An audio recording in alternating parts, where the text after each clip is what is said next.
They were left to die. 3 former Marines, beaten, bound, and discarded in the heart of the New Mexico desert like broken tools. No rescue, no water, no hope, and no one came, until he did. A battered German shepherd, once labeled dangerous, now following a scent older than memory. A 6-year-old girl who believed dogs could hear what adults ignored. And a journey that would defy the cruelty of men. What happened next will restore your faith in loyalty, courage, and the silent bond between man and beast. Before we begin, where are you watching from? Drop your country in the comments. And if you believe even the forgotten deserve to be found, hit that subscribe button, because this story will stay with you forever. The desert outside Dry Creek, New Mexico had a way of making time stop. By mid-morning, the sun burned overhead like a punishment. The land stretched in every direction, dry, rust-red, and vibrating with heat that shimmered just above the cracked ground. Nothing moved, not even the wind, except for 3 silhouettes tied to weather-worn fence posts where the earth offered no shadow, no mercy. Ethan Rowe, 38, was built like the kind of man people once followed without question. Tall and broad-shouldered, with wind-chapped skin and a short-cropped beard now soaked in sweat, Ethan looked every bit the Marine he had been for over a decade. His dark blonde hair, now streaked with dust, stuck to his forehead in clumps.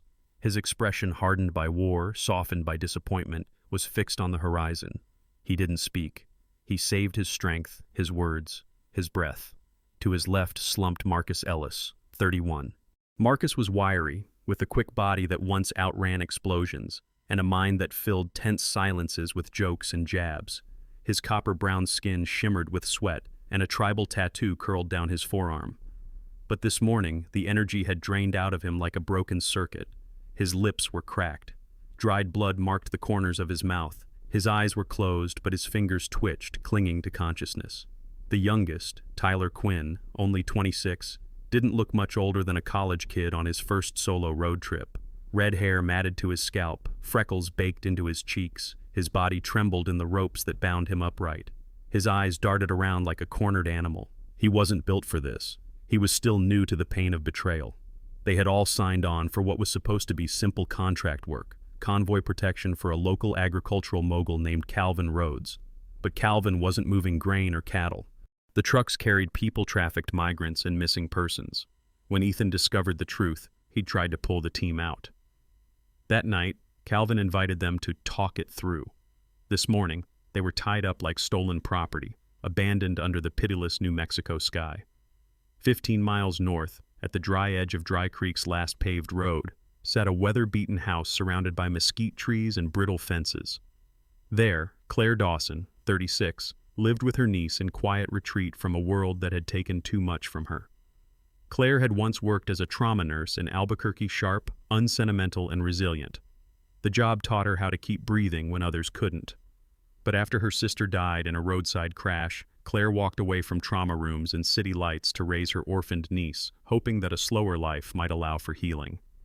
Claire was tall and narrow-hipped, with the kind of strength that moved through rooms unnoticed. Her brunette hair was always tied in a loose bun, and her voice carried a kind of calm authority, especially when no one else knew what to do. She gardened in the mornings and volunteered at the clinic when Dry Creek could afford to keep the lights on. But her world now revolved around Lily. At 6 years old, Lily was a small thing, pale skin freckled from desert sun with long brown curls always slipping from their ponytail. She had a habit of whispering to animals, carrying her sketchbook everywhere, and walking barefoot even when the ground was too hot to touch. There was something old-souled about her, maybe the way grief had stolen her innocence early but left her curiosity intact. She didn't cry much. Instead, she noticed everything others missed. One afternoon, a year ago, a dog had shown up behind their woodshed, half-dead, half-myth. A German shepherd, maybe 7 or 8 years old, ribs showing through a dust-matted coat, one hind leg dragging slightly. His eyes were amber, dulled but watchful, and a long, pale scar trailed across his left flank like a relic from a darker life.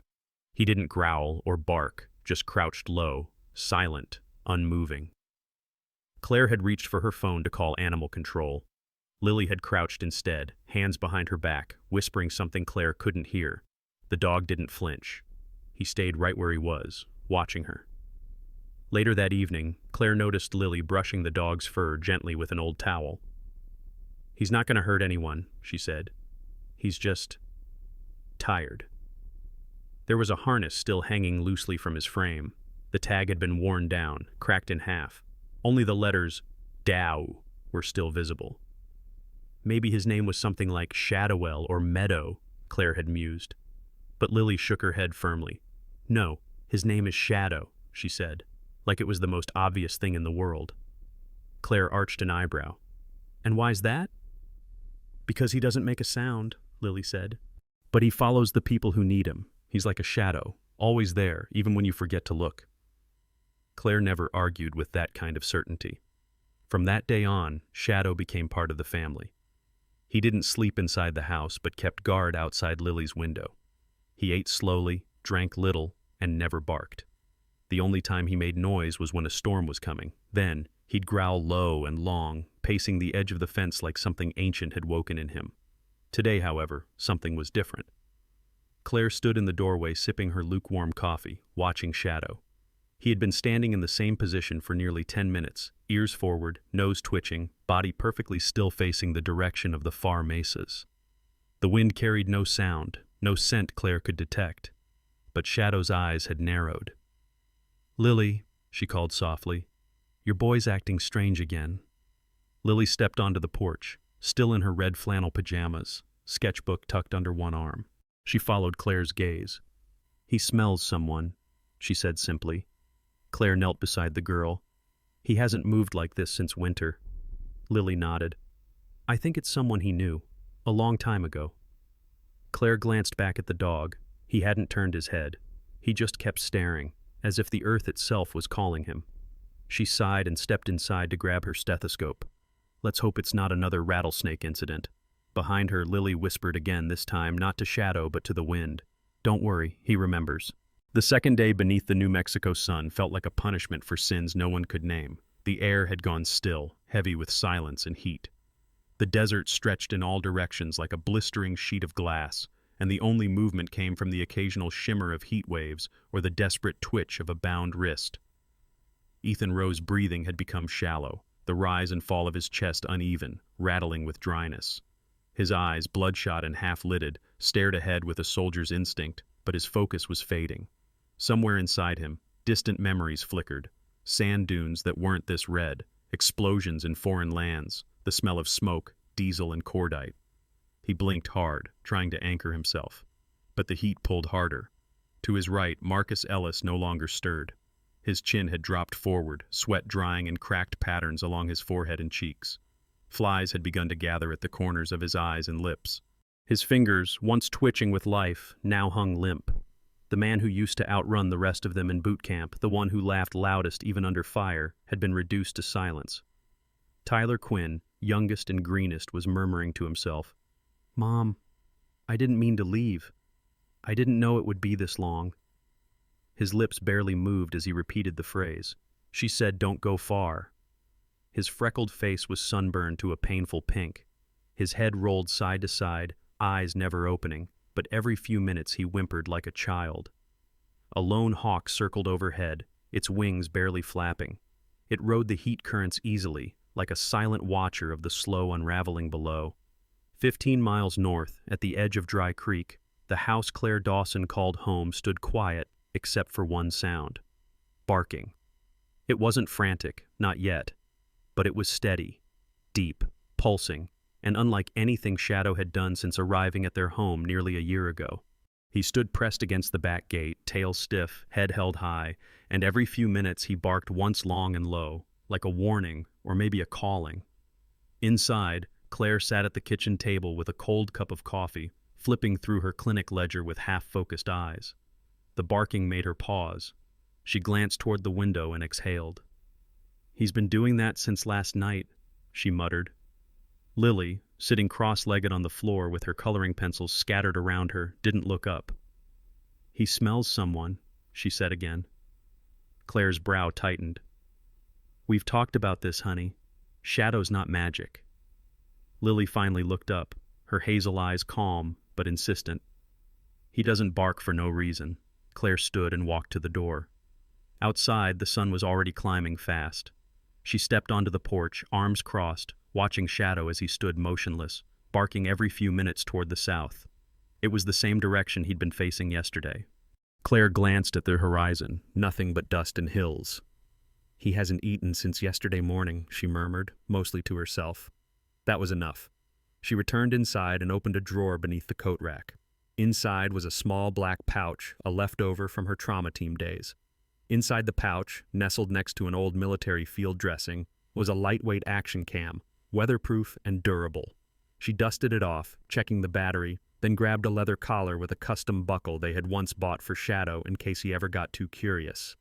5 minutes later, she was crouched in the grass, adjusting the cam around his neck. Shadow stood still, allowing her to work, but his gaze never wavered from the gate.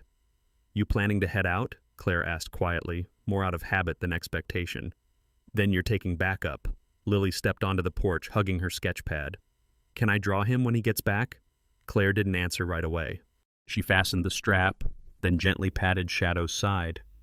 "I hope you can." That night, the wind picked up. Not strong, but just enough to rustle the brittle weeds along the fence line. The temperature dropped slightly, though not enough to bring real comfort. Shadow didn't move from the gate. He didn't lie down. He didn't eat. His water bowl remained untouched, the surface still. Inside, Lily sat by the window watching him. She hadn't said much since dinner. Claire had tried to get her to sleep, but Lily only shook her head and whispered, "He's waiting for someone." Claire sat beside her on the old love seat, pulling a blanket over their legs. "You know," Claire said softly, "I've worked with a lot of dogs in emergencies. Most bark like crazy, or freeze when things get loud. Shadow doesn't. It's like he listens to something else." Lily nodded. "He listens to the past." Claire didn't know how to answer that, but the words stayed with her. Meanwhile, back in the desert, the sky was turning bruised and blue. Ethan groaned for the first time in hours, his throat releasing a broken rasp. He tried to move his leg. Pain shot up his thigh, but it was pain, and pain meant life. He turned his head slowly. Marcus was still. Tyler was mumbling again, but softer. "I didn't want to leave the gate open, Mama. I just forgot." Ethan's heart pounded, but weakly. He blinked. Dust, sun, sky. Then movement? A flicker, far off. He squinted. Nothing. Or maybe something. He blinked again. Just heat waves. But he felt watched. And for a moment, he remembered a dog. A German shepherd with deep golden eyes and a quiet walk. A soldier without rank. He had saved that dog once. Or maybe the dog had saved him. His breath hitched. "Shadow," he croaked. But no one was there to hear. The desert didn't sleep. It only changed its voice. In the blistering light of day, it screamed with heat and glare. But at night, it whispered through shifting sand, through moonlight that painted pale ghosts across the rocks, through the soundless footsteps of a dog who no longer belonged anywhere but here. Shadow ran. He moved with purpose, though no one had sent him. No leash, no command, just a calling that hummed deep in his chest, somewhere between instinct and memory. The moon hung high over the New Mexico desert, its light soft but clear. Every shadow was sharp. The wind had stilled. The world seemed to hold its breath. His paws barely touched the earth as he wove through cactus skeletons and sagebrush. He followed scent, heat traces, echoes, whatever remnants a soldier left behind when abandoned by the world. He had done this before, not in this desert, but in another, far away, where the sand burned hotter and the smoke never cleared. He had followed this scent before. Not Ethan's name, no, but his sweat, his boots, the soap he used, and the metallic tang of blood that always seemed to cling to him. Years ago, when Shadow was still known as K93261, he had lain under rubble in Syria after a bombing. Half buried, one leg broken, ribs cracked. Everyone else was gone. But Ethan had dug through concrete and twisted metal to find him. A soldier saving a nameless dog. And now the dog remembered. 15 miles away, the Dawson house sat in a hush that wasn't sleep. The wind nudged the shutters gently, and the old porch creaked like it was trying to stay awake. Lily stood barefoot just outside the door, wrapped in a thick wool blanket that trailed in the dirt behind her like a cape. In her hands was Shadow's old leather collar, its tag worn down to a pale glint. She held it tight, her small fingers curled into the grooves of the cracked leather. Claire watched her from inside the living room window, arms crossed, face dimly lit by the glow of her laptop. Her jaw was tight, not with fear but with something more brittle, helplessness. On the screen in front of her, Shadow's mounted body cam footage played in shades of night vision green and soft gray. It showed the dog running at first across the gravel drive, then the brush behind their fence, then out into the belly of the desert. There was no hesitation, no turning back. He moved like a creature who had just remembered where he was meant to be. Claire paused the footage and leaned back, exhaling through her nose. She hadn't wanted Lily to see it, but the child had crept down the stairs silently, like she always did when something important was happening. "He knows where he's going," Lily said softly, her breath fogging the inside of the window pane. Claire didn't reply right away. Instead, she looked at the little girl, 6 years old, small for her age, but always upright, always watching. Her brown curls spilled loose over her shoulders, and her eyes, they were so still, not like a child's, like someone waiting for a message to be confirmed. "You really believe that?" Claire asked finally, keeping her voice quiet. Lily nodded. "He's going to the man who saved him." Claire blinked. "What man?" But Lily didn't answer. She only clutched the collar tighter and whispered, "Shadow remembers." The laptop chimed. The GPS feed updated. Shadow was now 3 miles beyond the ranch boundaries, moving south by southwest. Claire adjusted the map overlay and zoomed out. That route led nowhere, just a blank patch of Bureau of Land Management property, scrubland, dried riverbeds, nothing that mattered, unless someone was out there. Back in the open plain, Shadow paused to sniff the air. His body, though aging, still carried the power of a trained working dog. His chest expanded, his ears twitched. He crouched for a moment beneath a wind-carved ridge, eyes searching the shadows. Then, with a sudden jolt of motion, he turned hard left and dropped into a dry wash. The ground was colder here. Stones tumbled beneath his paws, but a fresher scent was present now. Sweat, rope fiber, blood, and fear. 3 trails. Human, male, weakening.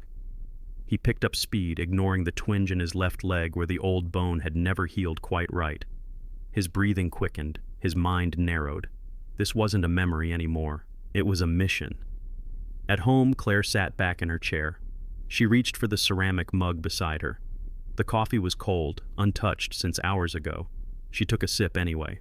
Her fingers were tight around the cup. She didn't like this. She didn't like the not knowing. And she didn't like how certain Lily seemed about all of it. "Go back to bed," Claire said gently. "It's late." But Lily didn't move. "I'll wait for him," the girl said. "He's not coming back empty." Claire opened her mouth to argue, then stopped. She turned back to the laptop. Shadow was still running, a lone blur in the silver dark. And somewhere far beyond what the camera could see, a name stirred on Ethan Rowe's cracked lips, a sound barely stronger than a breath. Shadow. The wind shifted just before dawn. It wasn't strong, just a subtle exhale across the desert floor, but enough to carry scents that hadn't moved in hours. Dried blood, fraying rope, human skin left too long under sun and moonlight. Shadow froze atop a ridge, ears perked, tail straight behind him like a line drawn in the dark. Below, 3 silhouettes slumped against fence posts, barely men anymore, more like shapes waiting for the wind to take them. He descended silently, one paw at a time. No barking, no sound, just breath and resolve. The same instinct that once pulled him through burning rubble in Aleppo now guided him here. The first body he reached was still, head tilted sideways, neck stiff in the rope's cinch. Marcus Ellis. Shadow sniffed, then dug, not wildly, not like a panicked animal, but with calm purpose. His front paws scraped through the sand until he found the man's boot. He licked it once, then nudged the ankle. No response, so Shadow moved to the next, Ethan Rowe.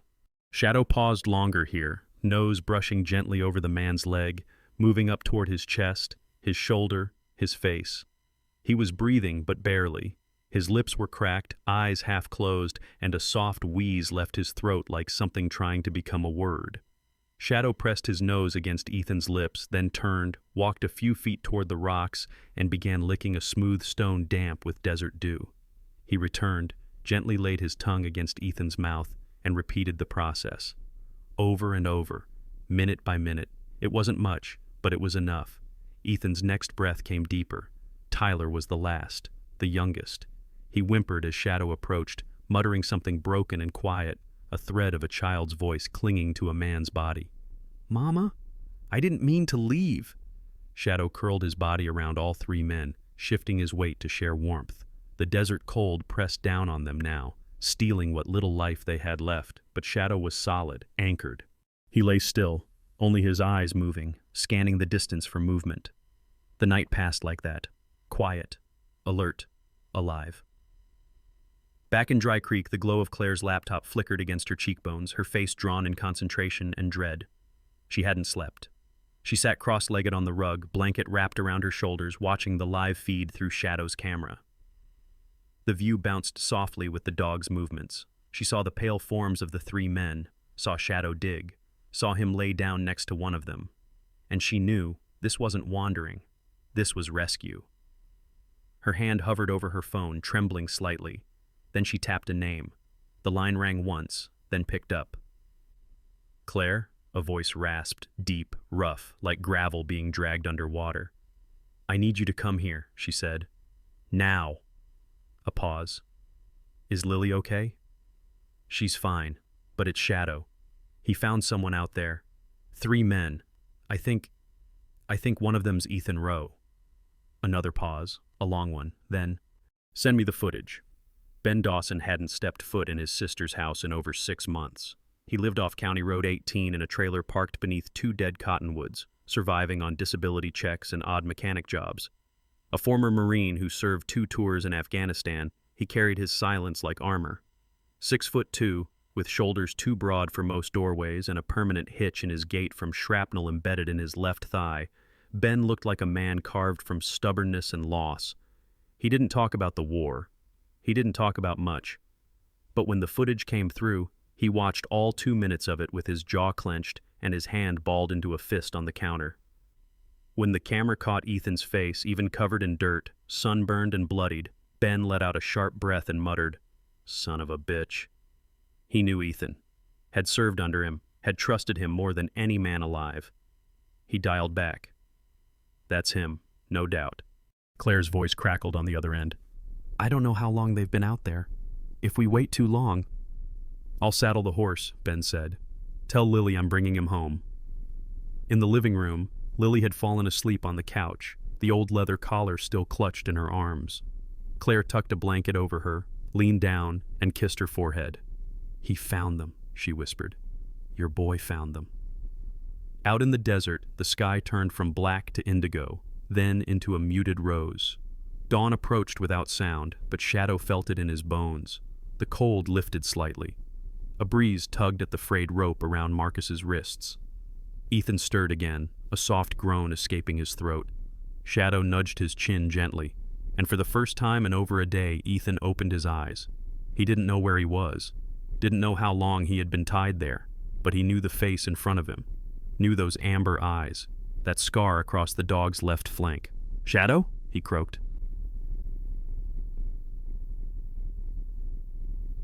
"Shadow?" The dog didn't bark, just leaned closer, touched his nose to Ethan's cheek, and let out a quiet huff of breath like a promise. The first light of dawn cracked open across the desert, painting long blue shadows against the rising copper of the hills. The air, still chilled from the night, carried a dry stillness that would soon bake into heat. Claire stood beside the weathered barn, cinching the saddle onto a broad-chested roan gelding named Duke, his ears flicking as she tightened the strap. Beside her, Ben Dawson moved with practiced efficiency, tall, broad-shouldered, his barn coat already dusted with sand. His left leg dragged slightly as he walked, a reminder of the war he had tried hard to forget. Ben had once been the type of man people followed without asking questions. Now, he barely spoke unless necessary. His jaw was square, his eyes stormy blue beneath a low-brimmed hat, and his beard a tangle of gray and brown. Years of isolation had turned his presence into something heavy-like, a door half shut and rusted in place. But this morning, something had changed. He moved with urgency. He moved like a man with a purpose again. Claire, shorter than her brother but just as wiry, strapped a medical kit to the side of the saddle and gave Duke a final pat. "We'll need water every half hour," she said. "Their kidneys could be shutting down." Ben nodded. "We'll make it." Lily stepped out from the porch, dragging her small red backpack behind her. She was still in her flannel pajamas, boots on the wrong feet, hair tied in 2 uneven braids. She clutched Shadow's old collar to her chest, the metal tag clicking softly with every step. Claire turned. "Lily, no. This is a rescue run. You need to stay here." Lily shook her head, face set with quiet conviction. "He's my dog." Claire opened her mouth, but Ben raised a hand. "Let her come," he said. "If she made it through losing her parents, she can handle a ride." Claire hesitated, then gave a tight nod. She helped Lily onto the saddle behind her and pulled Duke forward by the reins. The horse snorted, hooves clapping against the dirt. Beside them, Ben adjusted the strap on a duffel filled with bandages, water bladders, and protein gels. They rode out just as the sun breached the horizon. A hot wind met them head-on. 2 miles in, the sand grew coarser, the terrain less forgiving. Claire leaned forward in the saddle, scanning the path. "We'll never find them without him." Almost as if summoned, a shape emerged over a distant ridge. Shadow. He was coated in red dust, his black and tan fur streaked with sweat and grime. His amber eyes locked onto the riders, and he bounded forward, stopping just a few feet away. His chest heaved, but he wasn't panting in panic, just urgency. "Is he okay?" Lily whispered. Claire slid off the horse and knelt beside the dog. She ran her hands along his sides. No new injuries, but his paws were raw. "You found them?" she asked. Shadow didn't respond, only turned and trotted back the way he'd come, pausing at the edge of the arroyo to look back once. Ben climbed off his horse and adjusted his gait to keep pace beside the dog. "Let's go." The sun climbed faster now, and the desert responded with heat that pressed down like weight. The sand reflected the light in shimmering waves. They moved quickly, guided by Shadow through switchbacks, across dried creek beds, and along stone ridges where the wind howled like voices in a language long forgotten. At one point, a gust of wind rose so suddenly it stung their skin and whipped Lily's braids across her face. She clung tighter to her mother's waist, burying her cheek against Claire's back. "I believe in him," she whispered. "He won't let them die." Claire felt something catch in her throat. They pressed on. Midway through a ravine, the storm broke. Not a full sandstorm, just a burst of wind and grit and sun all at once. The sky seemed to flicker. Duke spooked slightly, but Claire kept him steady. Ben pulled a scarf over his nose and kept his eyes on Shadow, who slowed only enough to stay visible. They didn't speak. Words would have only stolen breath. When the wind finally settled, Ben looked back at Lily, who had not complained once. He studied her small hands gripping the back of the saddle and the firm set of her jaw. Something in his chest shifted. "She's got grit," he said to Claire. Claire gave a half smile. "She has Shadow." An hour later, they crested the final ridge. Below them, like a painting scorched into the earth, were 3 men, still bound, barely conscious. And at the center of them, unmoving but alert, was Shadow. Lily gasped. Ben dismounted and moved fast, despite his limp. Claire jumped down next and pulled the medkit free. They rushed toward the bodies as Shadow stood and stepped back, tail low, ears flicking. Claire knelt beside Ethan, peeled back his eyelids, checked his pulse. "He's alive." Ben reached Marcus, pressing 2 fingers to his neck. "So's he. Barely." Claire opened the canteen and poured a few drops into Tyler's mouth. The young man coughed weakly, twitching as the water hit his tongue. Shadow stood near Lily now, who had walked slowly to the edge of the scene. She looked down at the 3 broken men, then at the dog beside her. "Good boy," she whispered. "You did it." And for the first time in days, Shadow wagged his tail. The desert was still. Not silent like death, but quiet in the way a held breath precedes relief. The wind had settled. The sun, though climbing fast, hadn't yet reached its punishing peak. The orange glow that painted the rocks softened the edges of the horror they found. The 3 men, barely conscious, tied and broken beneath the wide New Mexico sky. And 1 dog, coated in dust and resolve, standing guard like a sentinel carved from bone and instinct. Claire dropped to her knees beside Ethan, her hands already in motion. Years in trauma response had trained her body to move before her thoughts could catch up. She unsnapped her kit, pulled the IV bag free, and looped the tubing around her fingers. Her breath came steady, measured, as she located the vein on Ethan's arm, thin, bruised, and barely visible. The needle slid in on the second try. Saline began to flow.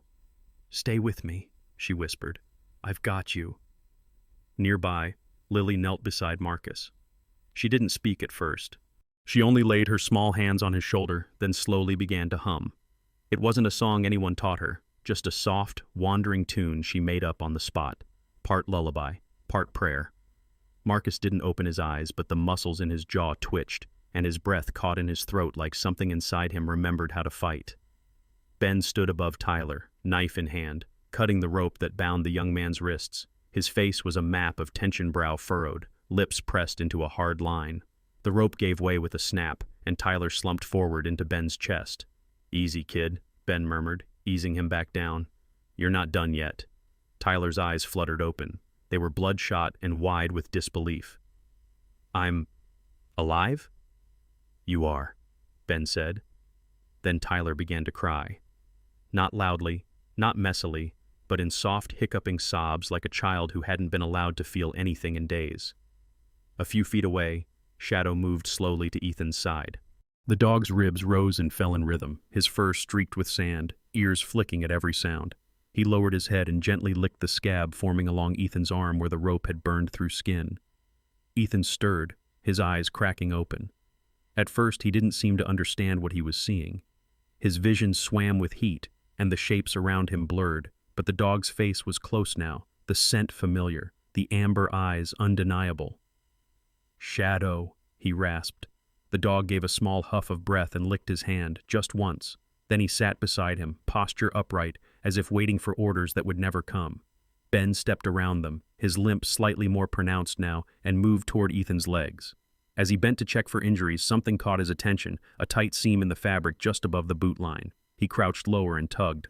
Inside a waterproof nylon sleeve duct taped to Ethan's leg was a notebook, thick, battered, and bulging slightly from its contents. Ben peeled the tape off and flipped it open. Names, dates, numbers, maps, symbols, entire paragraphs written in blocky, careful handwriting. It wasn't random. Claire looked up. "What is it?" Ben's voice was quiet but sharp. "Evidence, the kind you bury when you don't trust anyone left above ground." Claire stood, brushing dirt off her knees, and walked over. She skimmed the top page's shipment schedules, initials, payment codes. "This is everything," she whispered.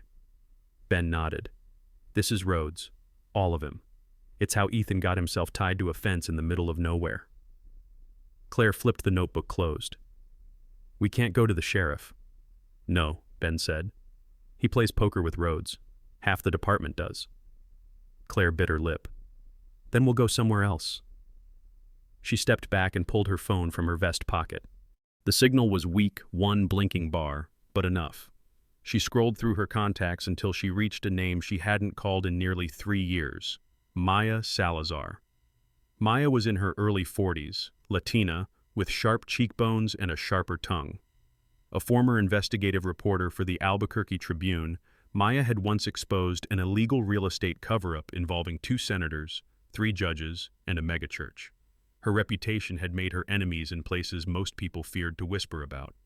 After her husband, a firefighter, died during a chemical spill, Maya left the city for quieter stories and freelance work. But her edge never dulled. Claire hit call. Maya picked up on the second ring. "Well, damn," she said. "Claire Dawson, you only call when people bleed." "Someone bled. A lot," Claire replied. "And we've got a notebook." "I'm listening." Claire turned, watching Lily wipe Marcus's forehead with a wet cloth. Shadow stood at attention beside the group, unmoving except for his eyes, which scanned every horizon as if waiting for more danger. "I'll send you the location," Claire said. "Bring cameras. Bring backups." "I'll bring fire," Maya replied, and hung up. Back on the ground, Ethan stirred again. He blinked hard, focusing. "Ben," he whispered. Ben crouched beside him. "Yeah, it's me." I didn't think anyone would come." Ben's jaw tightened. "I didn't think I would either." They sat in silence for a moment, the wind rustling dry sage around them. Then Ben added, "But your dog disagreed." Ethan's eyes drifted toward Shadow. "Still taking orders, huh?" he murmured. Shadow didn't move, but his tail gave a single, deliberate wag. The sun dipped low over Dry Creek, spilling amber light over the hollowed husks of buildings that once held life and laughter. Now, the air thrummed with something heavier expectation. The old chapel at the end of Ashwood Street, long abandoned, stood like a skeleton of faith, its wooden ribs creaking in the wind. But tonight, it was no longer empty. Inside, the pews were packed with townsfolk ranchers with dirt on their boots, mothers cradling children, elderly men gripping canes like weapons of truth. The air was thick with dust and whispered rumors. At the front, Claire stood next to a table where the notebook lay, opened and marked with red tabs. Ethan sat to the side, pale and still weak, his face gaunt but alert. Tyler and Marcus, bandaged and bruised, flanked him quietly. Ben stood near the door like a shadow, arms crossed, watching every movement with the wariness of a man who had seen betrayal wear many faces. Lily, in her faded blue dress, held Shadow's leash in both hands. The German shepherd sat beside her, his black and tan coat brushed for the first time in weeks, though his body still bore the signs of hardship ribs faintly visible, the scar along his side catching candlelight. He was still, almost regal, eyes scanning the room with the calm authority only a dog who had seen war could possess. Maya Salazar, dressed in a brown leather jacket and jeans with a notebook tucked under one arm and a small camera crew trailing behind her, stood beside Claire. She didn't speak yet. She knew how to read a room, and this one wasn't ready. Claire stepped forward. "Many of you know me. I'm not here to lecture. I'm here to share the truth." She gestured toward the notebook. "This belonged to Ethan Rowe. You know him, or knew of him, the Marine, the quiet one who worked security for Rhodes. He and his team were hired to guard what they were told were medical shipments. They discovered it was something far darker." She opened the notebook to a page of coded entries, followed by a map with red circles marking drop zones. "This is a record, a ledger of trafficking, weapons, drugs, people." The room erupted in whispers. Claire raised a hand. "I know it's hard to believe, but Ethan and his friends tried to walk away. They were ambushed, tied, and left for dead in the desert." She turned slightly, nodding toward Shadow. "They were found by this dog." Lily, hands trembling, stepped forward. She looked up at the faces towering around her. Her voice was small but unwavering. "He believed someone would help. He believed there were still good people. So I believed him." That was all she said, and that was all it took. The silence that followed was unlike any other. Not the silence of confusion or fear, but of realization, of shame, of awakening. An older woman with silver braids, Mrs. Ruth Calderon, the retired librarian, stood. "I remember Ethan's father. He coached baseball for my son.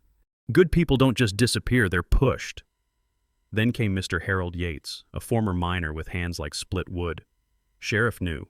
Sheriff always knew. Man like that don't ask questions for a reason." One by one, voices joined. Testimonies, doubts unspoken for years, hints, glances, bribes quietly refused or silently accepted. It all surfaced like oil on water. Maya caught every word. Her cameraman, a tall, freckled man named Leo, adjusted his lens. The young audio tech, Tanya Short, Black Bob, sharp eyes, held the boom mic steady as truth unraveled. Suddenly, a shout came from the back. "What about Rhodes?" It was Everett Morris, a mechanic in his 50s, once fired from Rhodes's property over disrespect. His question was not one of disbelief, it was challenge. Claire lifted the notebook again. "He tried to run, but this is already beyond him." She turned to Maya. "The story's live?" Maya nodded. "As of 10 minutes ago, my editors pushed it to national outlets, and the FBI's already seen the raw footage." Ben, still near the door, pulled out his phone and tapped once. He turned the screen toward Claire, an alert from a trusted contact. "Confirmed, FBI dispatched, ETA 1 hour." As if on cue, a small noise buzzed from Maya's earpiece. She frowned, then smiled grimly. Rhodes tried to leave. Helicopter at his ranch. He didn't make it off the ground. Agents surrounded him while his boots were still on the landing pad. A wave of sound moved through the room, gasps, murmurs, and then quiet applause. Not jubilation, not yet, but a beginning. Back near the front, Lily turned to Shadow. "You did it," she whispered. Shadow didn't wag his tail. He simply leaned against her, just enough that she could feel his warmth, just enough to say, "Not yet, but almost." Outside the chapel, the wind shifted. It blew east, soft and dry, curling around the town like a whisper of absolution. Morning light filtered through the cracked blinds of the little farmhouse on the edge of Dry Creek. Outside, dew clung to blades of grass, the sky above painted in soft hues of apricot and lavender. The town, once marked by whispers and fear, now stirred with quiet rebirth. Ethan Rowe stepped onto the porch, his frame still lean but stronger than weeks before. A fresh bandage circled his left arm where infection had nearly taken hold. His eyes, though, carried something steadier now: purpose. Dressed in worn jeans and a navy flannel shirt, he looked not like a soldier returning from war, but a man ready to build. Beside him, Marcus leaned on a crutch, sipping coffee from a tin mug. His blonde hair had grown longer, the scar above his brow now a pale reminder. Tyler sat cross-legged on the porch steps, busy carving a piece of driftwood into what looked like a bird. Though still quiet, his laughter returned in moments, soft but genuine. They weren't going anywhere. That much had become clear in the days following Calvin Rhodes's arrest and the town's reckoning. "Place needs a name," Marcus murmured. Lily, who had been crouching beside Shadow on the front lawn, looked up with wide brown eyes. Her cheeks were smudged with dirt and her knees grass-stained from morning play. She didn't hesitate. "Shadow's watch," she said. No one objected. Claire, standing by the pickup truck with a stack of medical kits, smiled quietly. She wore her white coat half-buttoned over a dusty t-shirt, her long braid looped over one shoulder. Her mobile veterinary clinic had officially launched the previous day. Today she'd visit 3 nearby farms and the town shelter. Purpose moved her feet now more than grief. Ben Coulter, dressed in khaki pants and a dark green windbreaker, loaded medical supplies into the back of his own SUV. His posture was straighter than it had been in years. Working part-time at the local vet center had softened the edges of his silence. And being around Lily, well, that helped too. Every night since the vote in the chapel, Ben had stopped by the farm. Never long, never for dinner, but always there, checking on the dogs, tending the fence line, once even leaving a lantern on the porch when he knew Ethan would be late. As for Shadow, he was no longer just a dog. He was legend. His days were spent patrolling the edge of the land, watching the hills and the sky. Each night he curled beside Lily's bed, resting his head on the worn leather collar she once kept in her pocket. He no longer paced or whimpered in sleep. He had found home again, not just in a place, but in people. The new rescue center was modest, a large barn converted into kennels, a shaded paddock, and a metal-roofed structure with 3 stalls for injured animals. Volunteers came from nearby towns. Teenagers, older ranchers, even a few former skeptics. They brought towels, food, fencing wire, even a second-hand freezer. One of them was Sarah Myers, a recently retired elementary school teacher with a firm voice and a heart shaped like a strawberry. Short, slightly stooped from decades at the chalkboard, she wore denim overalls and spoke to every creature as if they were her students. Shadow had taken a liking to her immediately. On Wednesday, a package arrived from Albuquerque, a framed photo of Lily and Shadow in the desert, taken by Maya's crew, along with a handwritten letter. "Heroes don't always have a badge. Sometimes they walk on 4 legs. Thank you for reminding us." They hung it in the barn's entry, beneath a wooden sign carved by Tyler, "Shadow's Watch, where second chances begin." Even the land seemed to respond. The old irrigation ditch ran clearer. The garden behind the farmhouse began to sprout, thanks to Ben and Claire's planting. And on Sunday afternoons, when the sky blazed blue and wind carried only the scent of sage and cedar, people gathered. Some came to volunteer. Others came to listen. And still more came just to sit in silence, watching Lily braid wildflowers into Shadow's fur as he lay perfectly still. One afternoon, Claire returned from a checkup at the neighboring ranch to find a line of cars parked outside. At first, she worried had something happened, but it was just visitors, families, journalists. One elderly man had driven from Santa Fe just to lay a wreath near the kennels. Another brought an old photograph his father, also a Marine, with a dog in Syria. He wept as he left it on the shelf beside the photo of Lily, and through it all the dog watched, not from a pedestal or stage, but from the grass where he belonged. Shadow bore no medals, but he carried something rarer, a story that healed as it spread. That night, as the last rays of daylight touched the porch, Lily sat with her knees drawn to her chest, the old leather collar in her lap. She turned to Ethan. "Do you think he still hears them?" she asked. Ethan looked at Shadow, then at the horizon. "Maybe," he said. "But I think now he hears us more." Shadow blinked, shifted his head onto Lily's leg, and let out a long, content sigh. The world didn't change in an instant, but in Dry Creek, a little corner of it did, a corner where loyalty meant more than silence, where redemption grew in the dust, and where a dog's watch never truly ended. Sometimes miracles don't come with lightning or trumpets. Sometimes they arrive on quiet paws, in the dead of night, guided not by maps, but by a calling from the heart. Shadow wasn't just a dog, he was a messenger of grace, sent not with words, but with unwavering loyalty, sacrifice, and love. In a world where pain often screams louder than hope, God still whispers through the faithful, the forgotten, and yes, even through a wounded German shepherd. He reminds us that redemption is always within reach, and that no soul is ever truly lost if someone still believes. This story is more than a rescue. It's a testimony, a reminder that heaven works in small wonders, that when we open our hearts to animals, to others, to second chances, we step into the light of God's mercy. So today, if this story touched your heart, I ask you to do 3 things. Share this message with someone who might need a little hope. Comment Amen if you believe animals are God's quiet angels. And subscribe to this channel so that stories like Shadows can continue to shine light into dark places. May the Lord bless you, keep you, and guide your steps just as Shadow was guided through the desert. And if you're watching this right now, may this be your sign that hope is never too far, and neither is a miracle.